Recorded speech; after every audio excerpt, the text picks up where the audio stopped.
तो स्वागत है आपका पाठशाला में। आज हम शुरू करने वाले वेब ऑप्टिक्स।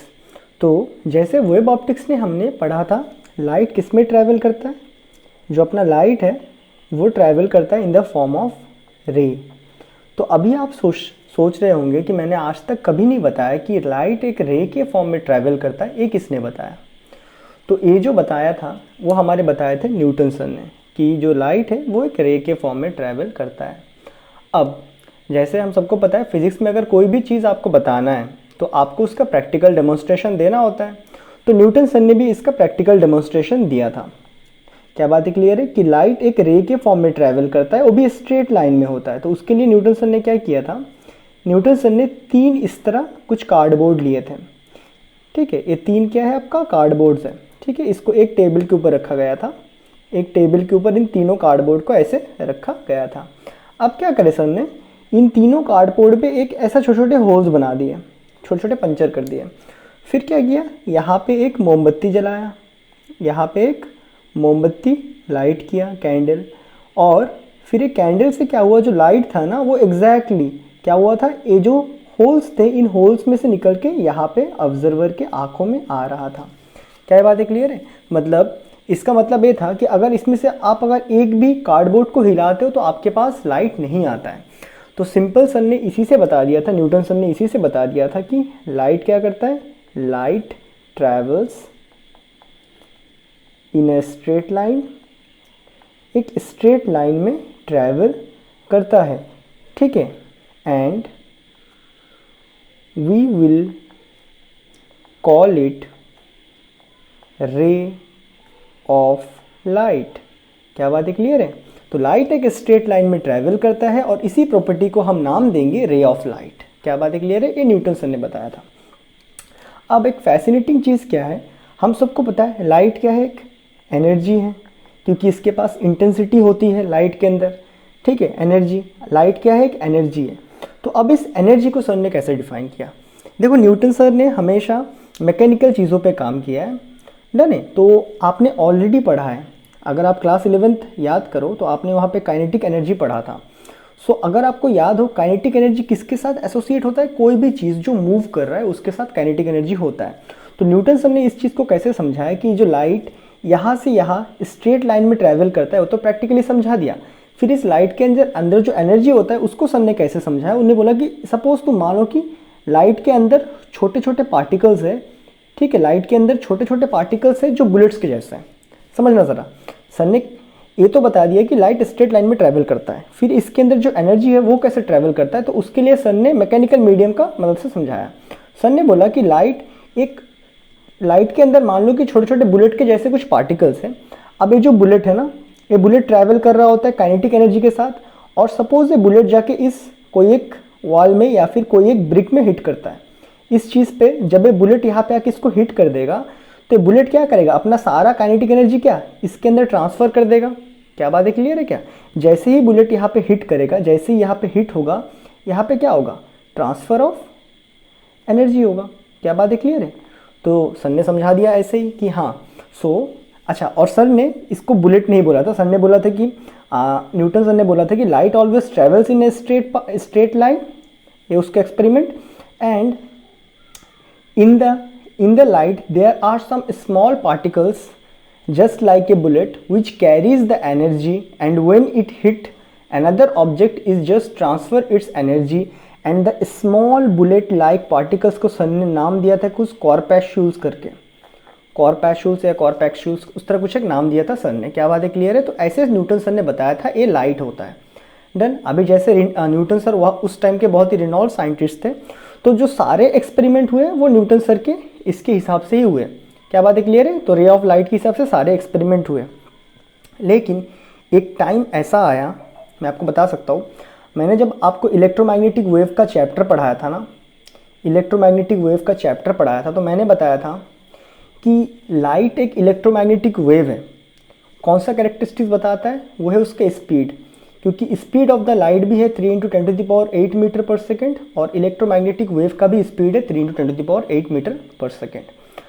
अब क्या हुआ, कुछ साइंटिस्ट थे जैसे हाइजिन्स, डन है क्या, खाली हाइजिन नहीं, अगर मैं यहाँ पे बोलूँ तो हाइजिन सर एक मैथमेटिशियन थे, डन है। तो हाइजीन सर ने सारे डेरिवेशन सब कुछ किया था, लेकिन फिजिक्स में खाली डेरिवेशन से आपको कुछ नहीं मिलेगा। तो हाइजीन सर ने सारे डेरिवेशन सब कुछ करके दे दिए इनके सामने कि देखो भाई लाइट एक वेव भी है, लेकिन किसी ने नहीं माना, क्योंकि न्यूटन ने तो प्रैक्टिकली करके दिखाया था कि लाइट एक रे है।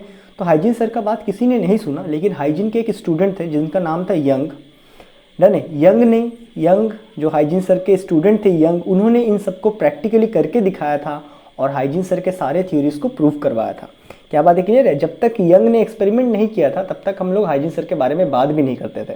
जैसे ही यंग्स ने एक्सपेरिमेंट करके सब चीज़ें दिखा दिया कि हाइजीन सर ने जो भी चीज़ें बोले थे वो सब सही है, तब के बाद से हम लोग लाइट को एक अलग ही तरीके से देखने लगे, that is in the terms of waves. मैं आपको समझाऊंगा, ठीक है? अभी यहाँ पे और थोड़ा ध्यान दो। सो हाइजीन सर को क्या लगा, अच्छा भाई उस देखो ये न्यूटन का एरा है, न्यूटन का एरा काफ़ी पहले, डन है। उसके बाद इलेक्ट्रोमैग्नेटिक वेव जब प्रूव होने के बाद उस टाइम पे उसके बाद में हाइजीन्स आए थे, डन। तो न्यूटन सर ने बता दिया था कि भाई लाइट एक रे है, सीधे लाइन में ट्रैवल करेगा, इसके अंदर बुलेट के जैसे पार्टिकल्स है जिसे मैं कॉर्पस्क्यूल्स नाम देता हूँ और वो एनर्जी को कैरी करते हैं।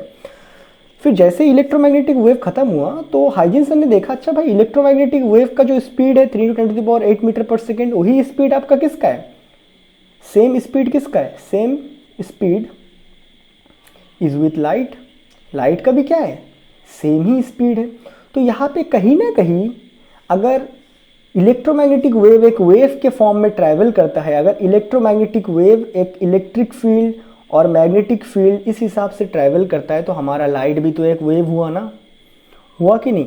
तो सर ने क्या बोला, ये सारा ऑब्जर्वेशन को सोच के सर को लगा, यस सर ने, न्यूटन ने बोला था कि ये पार्टिकल के फॉर्म में ट्रैवल होता है, तो हाइजीन सर ने क्या बोला, लाइट इज अ एनर्जी, ये तो बात सेम एनर्जी है, विच ट्रैवल्स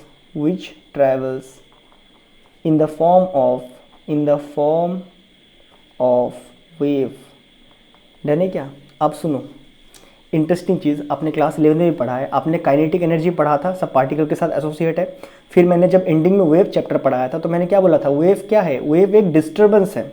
कौन सा डिस्टर्बेंस? ये वो डिस्टर्बेंस है जो क्रिएट होता है जब कोई एनर्जी एक पोजीशन से और एक पोजीशन में ट्रैवल करता है।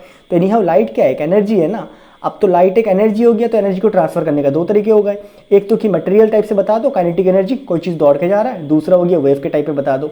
तो हाइजीन सर ने इसको वेव के टाइप पे बताना शुरू किया। तो light is energy which travels in the form of wave. चलो ठीक है, अपने हाइजीन सर ने बोला, लेकिन इन्होंने कोई प्रैक्टिकल डेमोन्स्ट्रेशन नहीं दे पाया, तो उनका थ्योरी को हमने हटा, मतलब उस टाइम पे, पर्टिकुलर उस टाइम पे, न्यूटन के टाइम पे इसको ऑब्सोलेट कर दिया गया कि नहीं भाई ऐसा नहीं होता है।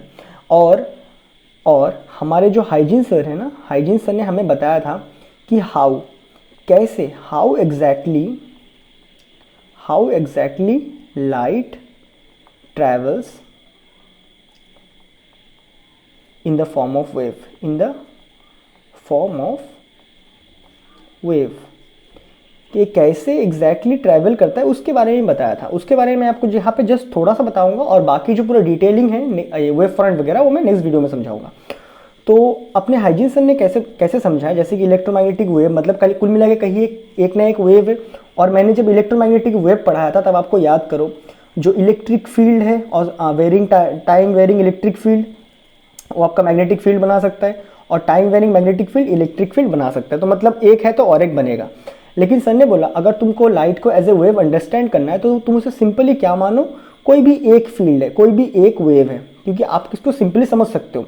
ये अगर एक है तो ऑब्वियसली एक और बनेगा, लेकिन उसको समझने का जरूरत नहीं क्योंकि वो उसके साथ ही बनेगा। आप बस खाली कोई एक वेव को समझो, फिर आपको समझ आ जाएगा। अब देखो ये जो वेव के साथ है, वेव में हमने अच्छे से पढ़ा है कि ये जो पैटर्न बनता है, ये पैटर्न क्या होता है, ऑसिलेशन। इसमें क्या होता है, पार्टिकल्स ऑसिलेट होते हैं। और एनीहाउ यहाँ पे क्या था, यहाँ पे जो चार्ज पार्टिकल था उसके ऑसिलेशन की वजह से क्रिएट हो रहा था। अब ज़रा चीज़ें ध्यान दो, मैंने 11th में पढ़ाया था, ये जो डायरेक्शन होता है इसे क्या कहते हैं, direction of propagation, direction of propagation कहते हैं ना, डन। तो अपने जो हाइजीन सर है उन्होंने क्या बोला, जो न्यूटन सर ने बताया वो सच है। न्यूटन सर ने खाली इस डायरेक्शन ऑफ प्रोपोगेशन को देखा है, मतलब सर ने इसको मैक्रोस्कोपिक क्वांटिटी में देखा है।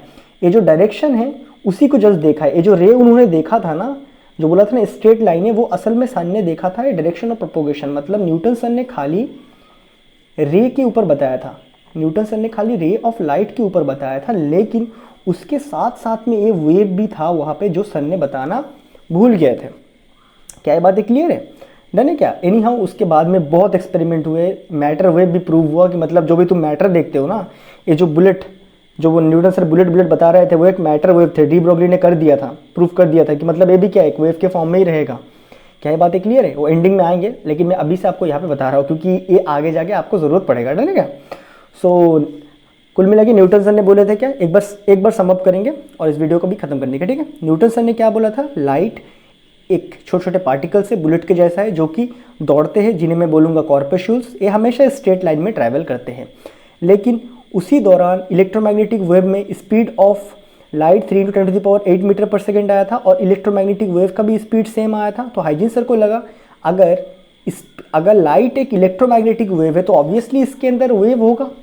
और हमें अच्छे से पता है एनर्जी ट्रांसफर करने के दो तरीके, एक तो है कि भाई मटेरियल में से पास करवा दो, इस तरह बुलेट बुलेट फेंक के गाड़ी उड़ी चला के, दूसरा है कि वेव के फॉर्म में ट्रांसफर करो एनर्जी। तो सर ने बोला अच्छा तो लाइट क्या करता है, इन द फॉर्म ऑफ वेव करता है। और सर ने बोला कि भाई जरूरत नहीं कि दोनों वेव को बना के समझो, कॉम्प्लिकेट लगेगा। आप क्या करो, अगर इलेक्ट्रिक फील्ड है तो मैग्नेटिक फील्ड तो बनना ही है, और मैग्नेटिक फील्ड है तो इलेक्ट्रिक फील्ड बनना ही है। तो आप क्या करो, जस्ट एक वेव को स्टडी करो। आप एक को स्टडी करोगे तो ऑब्वियसली दूसरे का भी स्टडी सेम ही रहेगा ना। क्या ये बातें क्लियर है? डन है क्या? ये सीन कुछ ऐसा है, ए वाला ऐसा है, ए वाला ऐसा, ए वाला एक है ना। देखो सिंपल सी बात है भाई, तुमको अच्छे से पता है positive negative, positive y axis negative y axis. अब मैं अगर इसको ऐसा कर दूं तब भी तो प्लेन बनता है ना, पॉजिटिव जेड नेगेटिव जेड। क्या बातें क्लियर है? तो उससे कोई फर्क नहीं पड़ता है, बस एक्सिस का ही तो ओरिएंटेशन हो रहा है। डन है क्या? और anyhow positive x and y, positive x and negative x में तो डायरेक्शन देके ही रखे वो। डन। तो फिर अपने हाइजेंस सर ने क्या बताया, न्यूटन सर ने जस्ट खाली इसी को बताया, ये जो डायरेक्शन ऑफ प्रोपोगेशन है एनर्जी का उसी को बताया था, और सर ने उसको रे बोला, लेकिन इसके ऊपर में एक वेव स्ट्रक्चर भी फॉर्म करता है जो सर बताना भूल गए। डन है क्या? तो यहाँ पे हाइजीन ने ये सब चीज़ें बताया था, लेकिन बाद में बहुत बाद में डी ब्रोगली ने प्रूव कर दिया था कि मैटर भी एक वेव होता है। मतलब न्यूटन सर यहाँ जो बुलेट कह रहे थे वो भी एक वेव था। तो सिंपल सी बात है ना, ये जो बुलेट मैटर ट्रैवल कर रहा है एनर्जी को लेके, वो असल में किसका फॉर्म है, वेव के फॉर्म में हो रहा है। तो वेव ऑप्टिक्स वहाँ पे बनता है। क्या बात है क्लियर है? अब सुनो एक बहुत ही इंपॉर्टेंट पार्ट जो इस पार्ट के साथ लेना देना नहीं है, मैं इसको आगे ही उठाऊंगा, तो अभी से मैं बता देता हूँ। अभी जब हमारे आइंस्टाइन आए थे ना, जब हमारे आइंस्टाइन आए थे, डन है क्या, तो पहले न्यूटन आए, न्यूटन के बाद ए स्पीड वगैरह प्रूव हुआ, फिर हाइजीन आए। तो हाइजीन ने क्या बोला कि यहाँ पे जो लाइट है वो वेव के नेचर में फॉर्म करता है। तो कुल मिला के यहाँ पे बात क्या हुआ, डी ब्रोगली फिर बाद में आए, बोल दिया कि एक वेव है। तो जब आइंस्टाइन आए तो उन्होंने चीज़ को कैसे स्टडी किया, लाइट को उन्होंने स्टडी किया, न्यूटन का भी बातों को रखा कि हाँ भाई लाइट एक पार्टिकल के फॉर्म में ट्रैवल करेगा, और हाइजीन की बातों को भी रखा, हाँ भाई एक वेव के फॉर्म में भी ट्रैवल करेगा। अब याद करो जो हमारे आइंस्टाइन सर थे उन्होंने इस कॉर्पस्यूल्स को, इस पार्टिकल्स को ही नाम दिया था, इन कॉर्पस्यूल्स जो बुलेट्स था ना उन्हीं को नाम दिया था क्वांटा, क्वांटा ऑफ एनर्जी, जिसको आप बचपन से पढ़े हो पैकेट्स। क्या बात है क्लियर है? बस इसी का नाम दिया था, नया नाम दिया था, दैट इज क्वांटा या फिर पैकेट्स, दैट इज बुलेट के जैसे छोटे छोटे एनर्जी के पार्टिकल, छोटे छोटे एनर्जी के पैकेट है जो आते हैं। क्या बात है क्लियर है? और इस वेव नेचर को भी सर ने रखा, और इससे एनर्जी के लिए वेव नेचर इजी था कैलकुलेट करना, that is h new energy इस वेव में से निकाला h न्यू। डन है। और आइंस्टाइन सर ने इस पूरे लाइट को जो कि डुअल नेचर में स्टडी करेंगे, पूरे लाइट को आइंस्टाइन सर ने कैसे स्टडी किया, न्यूटन सर का ए कॉर्पस्यूल्स जो कि उन्होंने क्वांटा नाम दिया था, पैकेट्स नाम दिया था, और हाइजीन सर के वेव, उनको इकट्ठा करके, मतलब क्या उन्होंने इसको दोनों को इकट्ठा मिला के फिर स्टडी किया। दोनों को इकट्ठा मिला के स्टडी करना गलत होगा, असल में एक ही तो चीज़ें है, क्योंकि ये बात तो बहुत बाद में आया था कि आपका मैटर भी एक वेव होता है। डन है क्या? तो उस टाइम पे तो उनको पता नहीं था मैटर भी एक वेव होता है, तो सिंपल से बात बोल देता। लेकिन मैटर बहुत ही वेव है, वो किसने बताया था? डी ब्रोगली ने बताया था ना, डी ब्रोगली, जो कि बहुत बाद में आया कि मैटर एक वेव होता है। लेकिन उसके पहले क्या लगा था आइंस्टाइन सर को कि भाई स्टडी यहाँ पे अधूरा है। न्यूटन कहते हैं पार्टिकल है, ठीक है, हाइजीन कहते हैं वेव है, जो कि बाद में एक्सपेरिमेंट करके प्रूफ कर दिया गया था। तो आइंस्टाइन सर ने क्या किया, इन दोनों को मिला के स्टडी किया, और इसको बोला डुअल नेचर ऑफ लाइट, जो कि आपका जस्ट इसका नेक्स्ट चैप्टर ही है। क्या बात है क्लियर है? तो वहाँ पे डुअल नेचर ऑफ लाइट में हम बात करेंगे। वहाँ पे आपको याद रखना है कि जो न्यूटन सर का जो कॉर्पस्यूस था उसी को आइंस्टाइन सर नया नाम देके यूज़ करेंगे, क्वांटा ऑफ एनर्जी बोलेंगे, that is packet of energy, क्योंकि there is no bullet like anything, क्योंकि उसके अंदर कुछ पार्टिकल्स होते नहीं है, तो उसको क्वांटा ऑफ एनर्जी बोलेंगे। असल में वो पैकेट्स ही है, मतलब एक बुलेट ही था आपका, समझ लेना। उसे क्वांटा ऑफ एनर्जी बोलेंगे या फिर उसे पैकेट्स बोलेंगे। और एनर्जी के लिए सर यूज़ करेंगे इस वेव नेचर को, और उसको पूरा समझाएंगे डुअल नेचर ऑफ लाइट में। क्या बात है, क्लियर है? और उसके बाद हमारे डी ब्रॉगली सर आएंगे और जो बोलेंगे भाई मैटर भी एक वेव है, matter is also a wave. ये बोल देंगे मैटर भी एक वेव है, तो कुल मिला के बाद क्या हो गया, एक ही तो चीज़ हो गया। यहाँ पे न्यूटन सर बुलेट बुलेट बोल के चिल्ला रहे थे, अबे बुलेट को ही एक वेव मान लो, तो हो गया ना वेव ऑप्टिक्स। समझ गया क्या? तो ऐसे करके फ्लो रहेगा। अभी ये तो था पूरा इंट्रोडक्शन जो मैंने आपको काफ़ी आगे के चैप्टर तक कवर करवाए। अभी आपको क्या समझना है कि हाइजीन सर ने ये सोचा, स्पीड वगैरह इससे सोचा, सोचने पर बताया कि लाइट एक वेव है। उसके बाद हमने सर ने समझाया कि जो लाइट है वो जब ट्रैवल करता है वेव के फॉर्म में ट्रैवल करता है, और इसका जो डायरेक्शन ऑफ प्रोपोगेशन है उसी को हम रे ऑफ लाइट कहते हैं। क्या बात है, क्लियर है? डन है क्या? डायरेक्शन ऑफ प्रोपोगेशन को हम रे ऑफ लाइट कहते हैं। और ये जो वेव है, इस वेव को सर ने एक्स्ट्रा ऐड ऑन किया, और उसके बाद सर ने समझाया कि भाई वेव कैसे कैसे प्रोपोगेट कर सकता है, जिसे कि हम नाम देते हैं वेव फंड्स, जो हम लोग देखेंगे नेक्स्ट वीडियो में। तो तब तक के लिए गुड बाय।